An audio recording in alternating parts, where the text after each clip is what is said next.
Hotep à tous, bien-aimés frères et sœurs. L'Allemagne vient d'offrir des ordinateurs à l'armée malienne d'une valeur de 100 millions de francs CFA.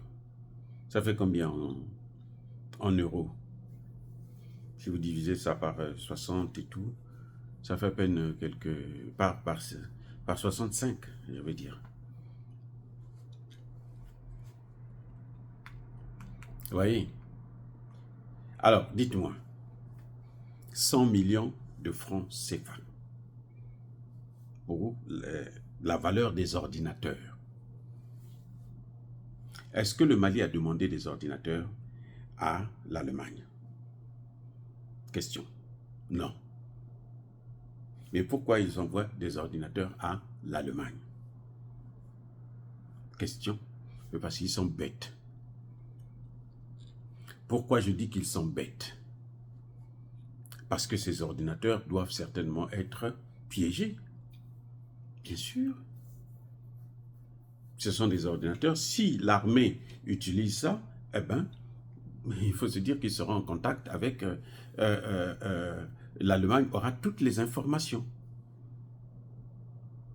Question. Pourquoi ça peut nous inquiéter si l'Allemagne a les informations concernant les mouvements, les déplacements de l'armée malienne? Mais c'est pour donner au terreau. Les amis, ces gens ne font jamais les choses par hasard. Je vous ai déjà dit ça une fois. L'aide n'a jamais été politiquement neutre. Il faut que les Africains apprennent ça. Il faut que les Africains mettent ça dans leur tête. Ils doivent apprendre à voler de leurs propres ailes. Si maintenant nous sommes en train de souffrir, c'est un fait. Nous sommes pauvres, ou plutôt nous sommes appauvris, c'est un fait. Vaut mieux se battre, souffrir maintenant, vivre durement aujourd'hui pour vivre mieux demain. Voilà le principe en fait. Vivre durement aujourd'hui pour vivre mieux demain. Et pour qu'on puisse vivre mieux demain, pour que nos enfants puissent vivre mieux, il faut que nous puissions éviter d'aller quémander, d'aller solliciter de l'aide ou des prêts. Parce que ça va engager l'avenir de nos enfants. Voilà la réalité. Écoutez, le Mali est un pays en difficulté, qui est en train de lutter contre, eux-mêmes ils appellent ça le djihadisme. Mais nous, on parle d'autre chose. Alors, pourquoi ne pas demander au gouvernement malien, bon, qu'est-ce qui vous manque? Nous, on a, par exemple, 100 millions de francs CFA. Déjà, 100 millions de francs CFA, c'est zéro, c'est rien du tout. Il y a des hommes d'affaires, maliens, burkinabés, nigériens, qui ont donné de l'argent, plus de 5 fois, 10 fois plus que ces 100 millions-là. Il y a un homme d'affaires, je pense, nigérien ou burkinabé, qui vient d'offrir à son pays 5 drones de surveillance. 5. Ce que vous ne pouvez pas voir dans certains pays africains. Un homme d'affaires, parce que déjà, il n'y a pas d'homme d'affaires. En Afrique centrale, les hommes d'affaires, bon, peut-être un peu au Cameroun, les hommes d'affaires, ce sont les Libanais. Ceux qui tiennent le commerce, le business, c'est les Libanais qui occupent le pays, qui vont demain nous coloniser, qui vont coloniser nos enfants. Voilà ce que le mérite de nos dirigeants. Le mérite de nos dirigeants, c'est toujours faire la promotion des étrangers et les nationaux, il faut les appauvrir. C'est tellement minable de voir ça. C'est dégueulasse de voir des dirigeants. Vous voyez, je vous ai parlé de Trump qui dit un dirigeant sage là, doit aimer son peuple. Son peuple passe en priorité. La priorité des priorités, c'est le peuple. Mais chez nous, la priorité, c'est les Libanais, ce sont les Chinois, ce sont d'autres étrangers, même africains. Il y en a qui prennent même des Rwandais, les génocidaires. Hein?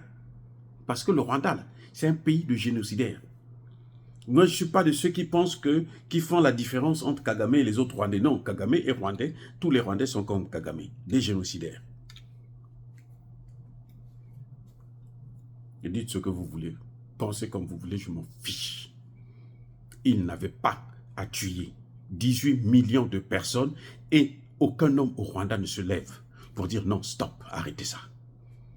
Donc, ils sont tous des génocidaires. C'est comme les Français, ils sont tous des colons. Et maintenant, tout le monde sait que c'est la France qui appauvrit les pays francophones. Le CFA, c'est la monnaie française. Aucun homme politique français, y compris Asselineau, y compris les Florent Philippot, tous, ils sont là, ils soutiennent cette thèse. Non, gardons le CFA, là, c'est pas un problème. Quand ils en parlent avec « Oh, mais vous savez, sans nous, ils pourront jamais. » Alors qu'on le voit aujourd'hui, seulement le Sahel, parce que les autres pays n'ont pas fermé la porte à la France. Seulement le Sahel, là, la France, regardez dans quel état la France se trouve. Avec le Sahel seulement qu'elle a perdu. Bref. Vous voyez, l'Allemagne ne demande pas, ne sollicite pas le gouvernement malien pour dire, mais qu'est-ce que vous avez besoin de quoi? J'ai 100 millions de francs CFA là, à votre disposition. Comme ça, le gouvernement peut dire, ah moi je veux acheter une machine pour l'agriculture.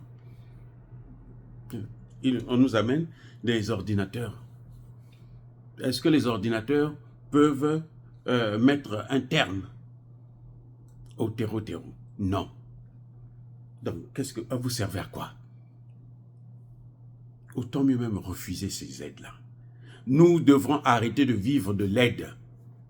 Qu'ils gardent leur aide. Parce que leur pays, là, ils sont dans une situation terrible actuellement. Mais alors, ils n'ont qu'à prendre cet argent pour financer leur économie. Qu'est-ce qu'on peut faire avec 100 millions? Dites-moi, on peut faire quoi avec 100 millions de francs CFA? Quoi? Qu'est-ce qu'on peut faire avec 100 millions? Et il y a des endroits en Afrique, là, vous ne pouvez même pas construire avec 100 millions de francs CFA. Construire une maison digne de ce nom, avec 100 millions, ce n'est pas possible. Ah oui.